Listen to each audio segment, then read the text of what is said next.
नागापूर जागेवरून वाद, छिंदमच्या जागा खाली करण्यासाठी धमक्या, ख्रिश्चन समाजाचे पोलीस अधीक्षकांना निवेदन। नागापूर येथील ख्रिश्चन समाजाची पारंपरिक व वडिलोपार्जित दफन भूमी असलेल्या मिळकत क्रमांक 976 आणि 977 या जागेवर अतिक्रमणाचा प्रकार समोर आला आहे। सदर जागेचा गेल्या 50 ते 100 वर्षांपासून ख्रिश्चन बांधवांकडून मृत्यूपश्चात दफन विधीसाठी उपयोग होत आहे। मात्र अलीकडेच श्रीपाद छिंदम यांनी ही जागा खरेदी केल्याचा दावा करत काही ग्रामस्थांना धमकी दिल्याचा आरोप करण्यात आला आहे। ग्रामस्थांनी पोलीस अधीक्षकांना सादर केलेल्या निवेदनात म्हटलं आहे की सदर जागा आमच्या ख्रिश्चन समाजाच्या ऐतिहासिक दफनभूमी असून या ठिकाणी आमचे पूर्वज पुरले गेले आहेत। अनेक वर्षांपासून या जागेचे संरक्षण करण्यासाठी महानगरपालिकेच्या मदतीने वॉल कंपाऊंड बांधण्यात आले आहे। तसेच हायवे लगत असलेल्या बाजूला पत्र्याचे कंपाऊंड लावण्यात आले आहे।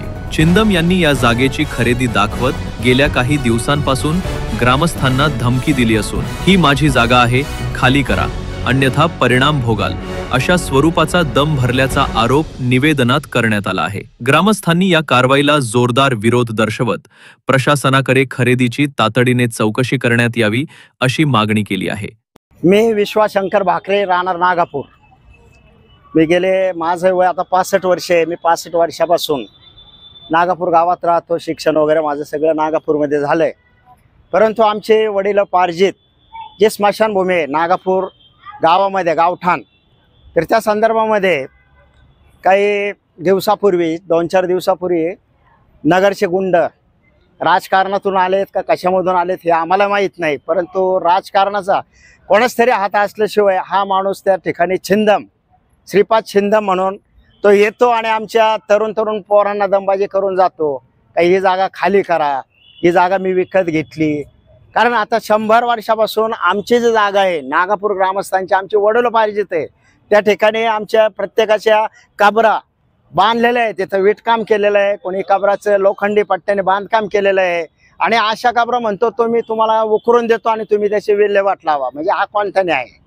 त्यासाठी आज आम्ही SP साहेबांकडे जे निवेदन दिलंय, तर SP साहेबांनी आम्हाला पण तेच उत्तर दिलं की याची कारवाई आपण लवकरात लवकर करणार।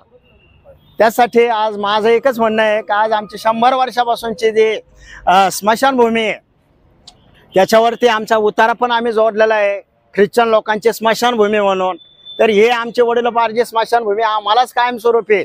कारण काही दिवसांनी असं होणार आहे का त्या जागेमध्ये आज पुरण्यासाठी सुद्धा त्या ठिकाणी जागा शिल्लक राहिली नाही। आज जागा शिल्लक नसताना काही कालांतराने असं होणार आहे का हे मडे जे आहेत, प्रेत जे आहेत, हे काही दिवसांनी रोडवर आणून ठेवावं लागतील, अशी परिस्थिती होऊ नये म्हणून आज आम्ही SP साहेबांना जे निवेदन दिलंय, तर त्यांना एवढीच नम्र विनंती आहे का त्यांनी या श्रीपादच्या मागे कोण गुंडगिरी, राजकारणातून कोण गुंडगिरी करायला लावतंय याचा सखोलपणे विचार करून आज आमच्या नागापूर ग्रामस्थांना एक संरक्षण द्यावं ही नम्र विनंती आहे। मैना दौलत भाकरे, राहणार नागापूर। आमची अशी इच्छा आहे का ती स्मशानभूमी जावा नाही, आमच्या कोणत्याही लेकरांना त्रास व्हावा नाही, माणसांना त्रास व्हावा नाही आणि आम्ही ते मडे काढणार नाही, आम्ही अजिबात काढणार नाही। कारण की 100-150 वर्ष झाले तिथं ते मडे पुरलेले आहेत, आम्ही एक सुद्धा काढू शकत नाही। ते कोण माणूस आहे त्यांनी समोर येऊन त्यांनी विचारावा का ही जागा मी विकत घेतली आणि ती विकत कशी घेतली, कोणाकडून घेतली, त्याला बोलून घ्यायचं आणि आम्हाला सांगायचं ती जागा आम्ही कोणाकडून विकत घेतली, कुणी मोजून दिली, त्याचा आम्हाला पुरावा पाहिजे, अशी आमची इच्छा आहे।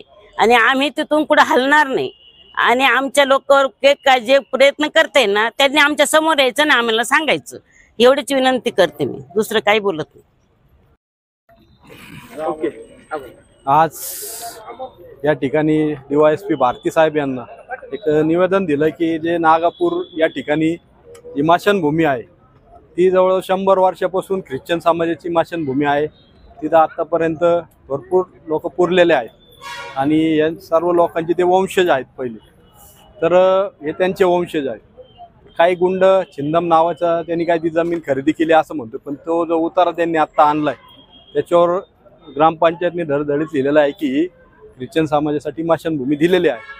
तर आम्ही आपल्या माध्यमातून काही पोलीस अधिकारी असतील, काही कर्मचारी असतील, त्यांना चिरीमिरी देऊन काहीतरी मॅनेज करून त्यांना या प्रकरणामध्ये ते इंटरेस्ट दाखवतात यांना बोलून घेऊन कुणी हे केलं तर त्यांनी ती माहिती घ्यावा, त्यासाठी आम्ही भेटलोय. व इथून पुढे जर कुणी असं काही करण्याचा प्रयत्न केला तर पूर्ण महाराष्ट्रातला ख्रिश्चन समाज त्या ठिकाणी मोठ्या प्रमाणात उग्र आंदोलन करीन व जे काही कायदा व्यवस्थेचा प्रश्न निर्माण होईल त्याला सर्वस्वी पोलीस प्रशासन जबाबदार आहे.